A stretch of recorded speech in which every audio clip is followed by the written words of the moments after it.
सध्या संसदेचं पावसाळी अधिवेशन सुरू आहे. अधिवेशन असतं ते जनतेचे मुद्दे संसदेत मांडण्यासाठी, त्या मुद्द्यांवर सत्ताधारी आणि विरोधकांनी व्यापक चर्चा करण्यासाठी. पण सध्या संसदेत काय सुरू आहे तर सततचा गोंधळ. एका आकडेवारीनुसार संसदेच्या कामकाजासाठी प्रति मिनिट अंदाजे 2.5 लाख रुपयांचा खर्च येतो. मात्र हे अधिवेशन सुरू झाल्यापासून पहिल्या 2 आठवड्यात नियोजित कामाच्या तब्बल 80 ते 85% वेळ वाया गेलाय. यामुळे देशातल्या करदात्यांचे सुमारे 30 ते 40 कोटी रुपये कोणत्याही कामकाजाशिवाय वाया गेलेत. आता संसदेचं कामकाज चालत का नाहीये तर विरोधकांचं म्हणणं आहे की केंद्रीय गृहमंत्री अमित शहा हे संसदेत येत नाहीत, ते विरोधकांच्या प्रश्नांना उत्तरं देत नाहीत. अमित शहा संसदेत आल्याशिवाय कामकाज होणार नाही अशी भूमिका विरोधकांनी घेतली. या मुद्द्यावरून लोकसभेचे विरोधी पक्षनेते राहुल गांधी सर्वात जास्त आक्रमक झालेत. राहुल गांधींच्या नेतृत्वाखाली काँग्रेस पक्षानं अमित शहा यांना संसदेतल्या उपस्थितीवरून घेरायला सुरुवात केली. आता इथे प्रश्न उभा राहतो की विरोधकांच्या या आरोपांमागे तथ्य किती आहे. अमित शहांचा आजपर्यंतचा लोकसभेतला परफॉर्मन्स कसा राहिलाय? विरोधकांच्या म्हणण्याप्रमाणे ते खरंच इतके अकार्यक्षम आहेत का? त्यांच्या तुलनेत राहुल गांधींचा परफॉर्मन्स कसा राहिलाय? प्रत्यक्षात लोकसभेत काम नक्की करतं कोण? अमित शहा आणि राहुल गांधी यांच्या कामाची तुलना करणारा हा व्हिडिओ. नमस्कार, मी चिन्मय आणि तुम्ही पाहताय बोलभिडू. अमित शहा हे 2019 पासून देशाचे गृहमंत्री आहेत. मोदी सरकारच्या दुसऱ्या आणि तिसऱ्या कार्यकाळात लोकसभेत सरकारचं नेतृत्व शहाच करतायत.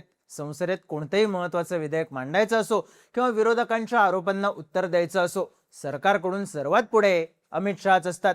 17वी लोकसभा म्हणजेच 2019 ते 2024 चा काळ. या काळात राहुल गांधी हे वायनाड मधून खासदार होते.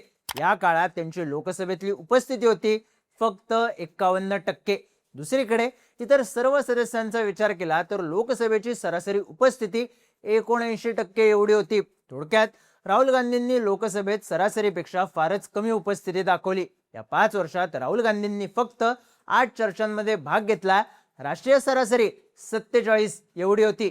हा आकडाही फारच कमी आहे. या काळात राहुल गांधींनी लोकसभेत फक्त 99 प्रश्न विचारले. राष्ट्रीय सरासरी 210 प्रश्नांची आहे. याचा अर्थ काय तर राहुल गांधी हे 2019 ते 2024 या काळात संसदेत फारसे सक्रिय नव्हते. मुख्य विरोधी पक्षाचे सर्वात मोठे नेते आणि 4 टर्म खासदार असूनही राहुल गांधींचा लोकसभेतला परफॉर्मन्स फिकाच होता. आता याच काळात अमित शहांचा परफॉर्मन्स कसा होता तर अमित शहांनी 2019 साली पहिल्यांदा लोकसभेची निवडणूक जिंकली. त्याआधी 2017 ते 2019 दरम्यान ते राज्यसभेचे खासदार होते. म्हणजे त्यांना संसदेच्या कामकाजाचा अनुभव फक्त 2 वर्षांचा होता. आता शहांनी या 5 वर्षात काय केलं तर गृहमंत्री म्हणून त्यांनी लोकसभेत 29 आणि राज्यसभेत 22 प्रमुख विधानं केली. गृह मंत्रालयाचे सर्व महत्वाचे कायदेविषयक प्रस्ताव सभागृहात पुढे आणले. सर्वात महत्वाचं म्हणजे सरकारकडून अमित शहांनीच कलम 370, सीए आणि ट्रिपल तलाक सारखी विधेयकं संसदेत मांडली. या मुद्द्यांवर अमित शहा संसदेत तासनतास उभा राहून विरोधकांच्या प्रश्नांची उत्तरं देत होते. हे दृश्य सगळ्या देशाने पाहिलं. दुसरीकडे राहुल गांधी यांच्याबद्दल बोलायचं झालं तर कलम 370 आणि जम्मू काश्मीरच्या पुनर्रचनेसंदर्भातल्या चर्चेदरम्यान राहुल गांधी सभागृहात उपस्थितच नव्हते. एवढ्या महत्वाच्या विषयावर सभागृहात मत मांडणं तर सोडा, राहुल गांधींनी चर्चेतही भाग घेतला नाही. 2023 मध्ये लोकसभेत भारतीय नागरिक सुरक्षा संहिता म्हणजे BNSSचं विधेयक मांडण्यात आलं होतं. हे विधेयक भारतीय दंड संहिता म्हणजेच IPC ला रिप्लेस करण्यासाठी होतं. या विधेयकाच्या माध्यमातून सरकारनं इंग्रजांच्या काळापासून चालत आलेल्या फौजदारी कायद्यांना नवीन रूप दिलं. हे विधेयक गृहमंत्री अमित शहांनीच लोकसभेत मांडलं. पण नवीन फौजदारी कायद्यांसंदर्भातल्या या ऐतिहासिक विधेयकाच्या चर्चेत राहुल गांधी यांनी कोणतीही सक्रिय भूमिका घेतली नाही. आता 2024 पासूनची स्थिती काय आहे तर गेल्या वर्षी लोकसभेत वक्फ सुधारणा विधेयकावर तसंच वंदे मातरमला 150 वर्ष झाल्याबद्दल महत्वाच्या चर्चा झाल्या. अमित शहांनी वक्फच्या मुद्द्यावर लोकसभेत सविस्तर निवेदन दिलं. संविधानाच्या 75 वर्षांवर राज्यसभेत उत्तर दिलं. वंदे मातरमवर राज्यसभेत जी विशेष चर्चा झाली तिचं नेतृत्व शहांनीच केलं. मात्र दुसरीकडे राहुल गांधी हे वक्फ सुधारणा विधेयकाच्या वेळी लोकसभेत अनुपस्थित होते. या वंदे मातरमच्या चर्चेच्या वेळी सुद्धा सभागृहात उपस्थित नव्हते. आकडेवारीनुसार अमित शहांनी कायदा व सुव्यवस्था, अंमली पदार्थ आणि नक्षलवाद या विषयांवर 14 तासांपेक्षा जास्त काळ चर्चा केली. पण राहुल गांधींनी मात्र कोणत्याही प्रमुख चर्चेचं नेतृत्व केल्याचं दिसलं नाही. आता इथे मुद्दा येतो तो कामाचा. अमित शहांचं काम काय आहे तर देशाचे गृहमंत्री म्हणून त्यांच्या खात्याशी संबंधित विधेयकं संसदेत मांडणं, त्यावर चर्चा करणं, सरकारची बाजू मांडणं, विरोधकांच्या प्रश्नांना उत्तरं देणं. 2019 पासूनचा रेकॉर्ड पाहिला तर अमित शहांनी त्यांचं हे काम चांगल्या पद्धतीनं केल्याचं दिसतं.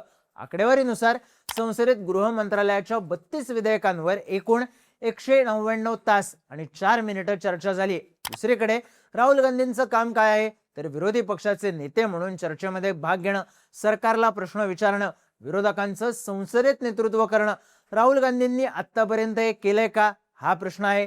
विरोधकांकडून एक आरोप सातत्यानं केला जातो, तो म्हणजे सरकार विरोधकांना संसदेत बोलायला वेळ देत नाही. पण प्रत्यक्ष आकडेवारी काय सांगते तर 2019 ते 2024 या काळात मुख्य विरोधी पक्षाला लोकसभेत सुमारे 158 तासांचा वेळ देण्यात आला होता. तर 2024 पासून मार्च 2026 पर्यंत विरोधी पक्षांना 71 तासांचा वेळ देण्यात आलाय. या वेळेचा राहुल गांधींनी कशा प्रकारे उपयोग केला हा प्रश्न आहे. PIBच्या एका निवेदनात राहुल गांधी यांच्या जर्मनी, व्हिएतनाम, UK, सिंगापूर आणि मलेशिया इथल्या दौऱ्यांचा उल्लेख आहे.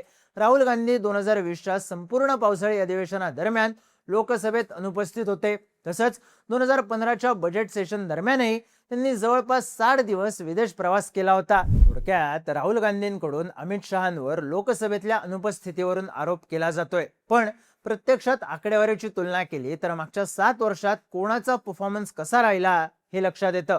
BNS असो, कलम 370 असो, CAA, ट्रिपल तलाक, वक्फ सुधारणा, वंदे मातरम, नारी शक्ती, अमित शहांनी प्रत्येक वेळी विधेयक मांडण्यासोबतच त्यावर स्वतः चर्चाही केली, सरकारची बाजू ताकदीने लावून धरली.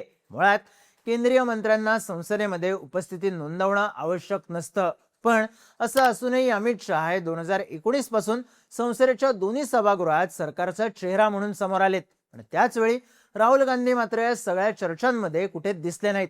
स्वतः लोकसभेचे विरोधी पक्षनेते असूनही राहुल गांधी महत्वाच्या मुद्द्यांवर लोकसभेत बोलताना दिसत नाहीत. लोकसभेत या विषयांवर चर्चा सुरू असताना राहुल गांधी अनुपस्थित राहत आहेत. मुख्य मुद्दा हा आहे की अमित शहा सभागृहाबाहेर आणि आत दोन्ही ठिकाणी सातत्यपूर्ण वागताना आणि आपली मतं सुसंगतपणे मांडताना दिसले आहेत. या उलट राहुल गांधींच्या बोलण्यात आणि कृतीत, मग ते सभागृहाबाहेर असो किंवा आत, विसंगती दिसून येते. सध्या दोन नेत्यांमधला फरक दिसतोय तो हाच. तुम्हाला या सगळ्याबद्दल काय वाटतं? राहुल गांधी आणि अमित शहा यांच्या लोकसभेतल्या परफॉर्मन्सवर तुमचं मत काय? तुमची मतं आणि प्रतिक्रिया कमेंट करून नक्की सांगा आणि माहितीपूर्ण व्हिडिओसाठी बोलबिडूच्या YouTube चॅनलला सबस्क्राईब करायला विसरू नका.